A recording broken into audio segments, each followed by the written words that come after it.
Alright, so welcome to another video, and today I'm going to show you a very nice app called Fake Call.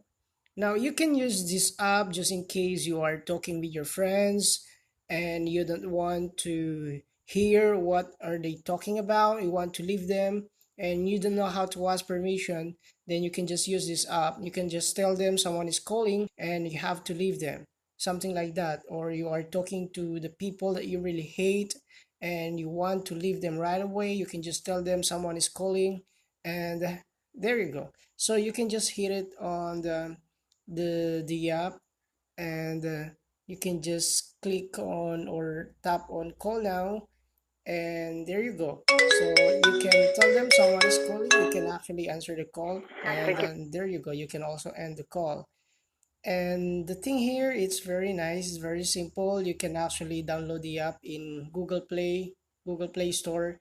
You can just install it, and it's very easy on how to install. Just go to Google Play Store, and there you go, and you just click, or you just, I should say, type in Fake Call, and you can download it right away.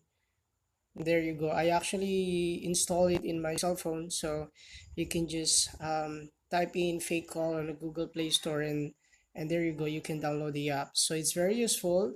It's it's sometimes annoying because of the ads, but it's very useful, I tell you. So that's it for today, and thanks, buddy. Please don't forget to subscribe. That's all. Bye bye for now.